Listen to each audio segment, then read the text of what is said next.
Hello everybody les amis, salut, c'est Sébastien sur Actualia, en YouTube et www.actualia.fr. Alors aujourd'hui on va parler de Linux et on va parler d'argent avec donc le financement de la FSF. Alors si vous ne savez pas ce que c'est la FSF, c'est la Free Software Foundation.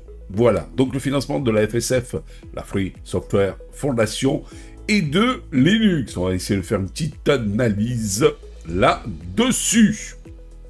Alors, la Free Software Foundation, FSF, d'abord, on va voir, faire un petit peu l'historique, a été fondée en 1985 par Richard Stallman. C'est une organisation à but non lucratif qui joue un rôle crucial dans la promotion du logiciel libre et de la défense des libertés des utilisateurs d'ordinateurs. Son influence s'étend largement au-delà de son propre périmètre, notamment grâce à son projet GNU, un ensemble d'outils logiciels libres essentiels à la création d'un système d'exploitation complet et libre. Si Linux, le noyau du système d'exploitation libre le plus répandu, n'est pas directement un projet de la FSF, il entretient des liens étroits avec le projet GNU. En effet, de nombreux développeurs de Linux ont également contribué au projet GNU, et les outils GNU sont indispensables tant au développement qu'à l'utilisation de Linux. Comprendre les sources de financement de la Free Software Foundation, vous voyez par là, la FSF.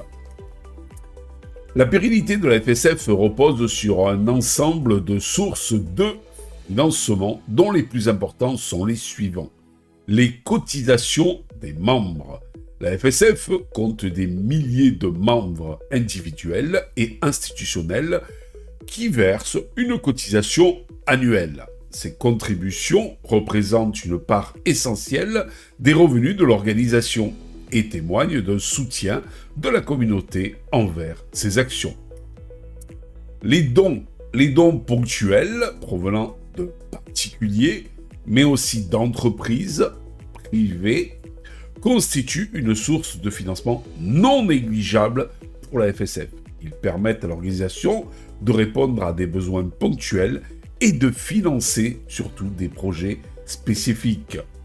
La vente de marchandises, des mugs, des t-shirts, des livres, des CD, ROM, la FSF propose divers articles portant son logo et ses messages dont la vente permet de générer des revenus tout en sensibilisant le public au logiciel libre.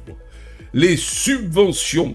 La FSF reçoit occasionnellement des subventions de fondations et d'organismes gouvernementaux.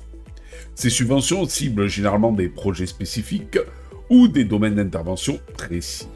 Les services de conseil. La FSF met à disposition son expertise en matière de logiciels libres aux entreprises qui souhaitent l'adopter ou l'intégrer à leur système. Cette activité génère donc des revenus tout en contribuant à la diffusion des valeurs et des pratiques du logiciel libre. Des critiques et des controverses, malgré tout, le financement de la FSF n'a pas manqué de susciter des critiques et des controverses au fil des années. Certains remettent en question l'acceptation de dons provenant d'entreprises privées capitalistes, craignant que cela puisse influencer l'indépendance de l'organisation. D'autres critiquent la vente de marchandises et voient une dérive commerciale incompatible avec les valeurs du logiciel libre. Pourtant, on m'a toujours dit libre ne veut pas dire forcément gratuit. Regardez Red Hat, regardez SUSE Entreprises. Face à ces critiques, la FSF défend sa position en réaffirmant son engagement indéfectible envers le logiciel libre. Elle souligne que les dons des entreprises privées, capitalistes, ne représentent qu'une fraction de ses revenus et que ces principes ne sont jamais compromis en échange d'un financement. De plus, elle insiste sur le fait que la vente de marchandises constitue un moyen efficace de sensibiliser le public et de générer des revenus indispensables à la poursuite de ces missions. Oui, parce que il y en a beaucoup dans le logiciel libre qui ne comprennent pas qu'il faut malgré tout des sous. Si Linux en est là, c'est qu'il y a du financement derrière, de même GAFAM. Et que pour mener à bien un projet, qu'il soit libre ou pas, il faut de l'argent. C'est tout aussi simple que ça. Et je dirais même plus, ça sera encore plus sympa qu'il y ait encore plus de financement pour faire un meilleur marketing pour Linux, pour qu'il y ait encore plus de parts de marché. Voilà, moi j'irais même plus loin dans le truc. Mais bon, après il y en a qui vont me dire, oui, mais t'as pas l'esprit Linux et tout ça. Peut-être, mais bon, je n'en dirai pas plus.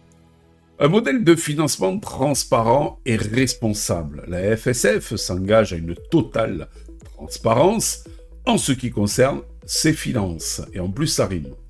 L'ensemble de ses sources de revenus et de ses dépenses est consultable en ligne, permettant à quiconque de s'informer et de porter un jugement éclairé sur son fonctionnement. Mais oui, parce que si la FSF ne génère pas des revenus, n'a pas des sources de financement, elle ne peut pas aider des projets libres.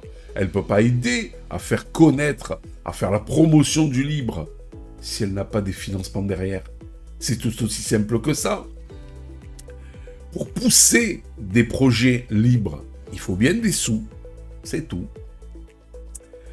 De plus, la FSF a mis en place des pratiques de gouvernance rigoureuses pour garantir une gestion responsable et éthique de ses ressources. Un conseil d'administration élu par les membres supervise l'organisation et veille à ce que ses actions soient conformes à ses principes fondateurs.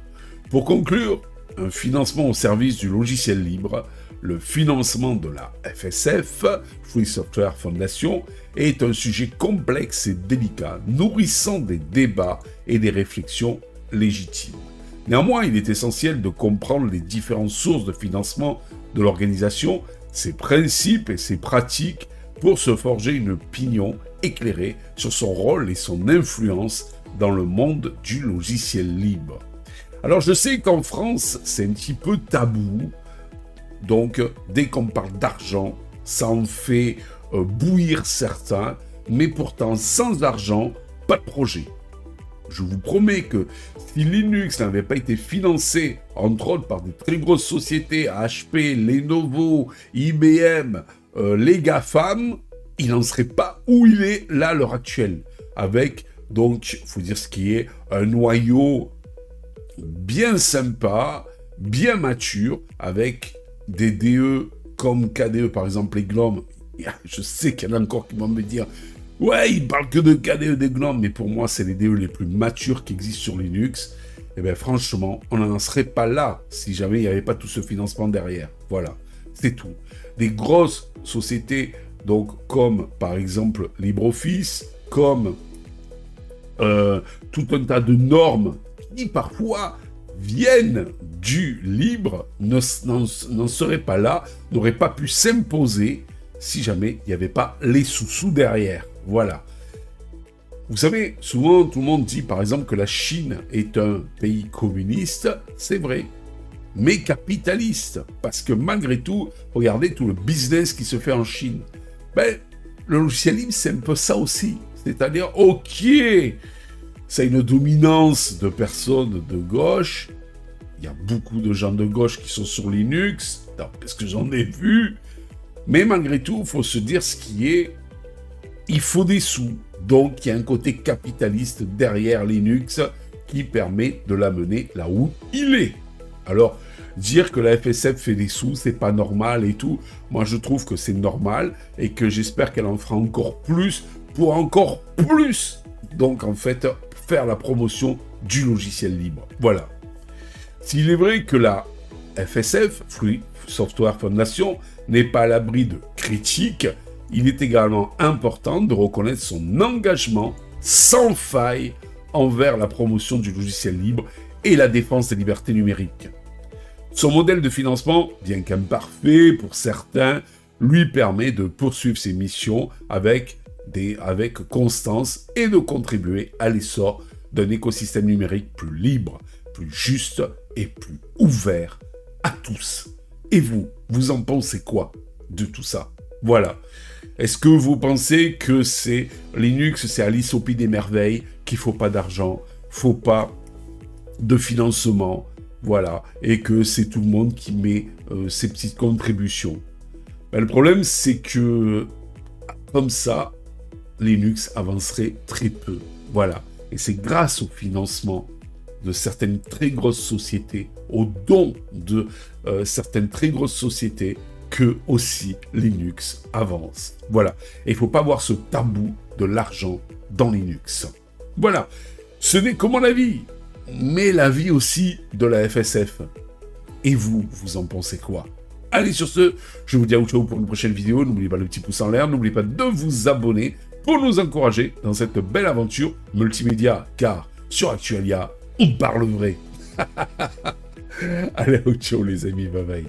Si vous avez aimé cette vidéo, abonnez-vous, mettez un pouce en l'air, et partagez cette vidéo, merci, cela fait toujours plaisir.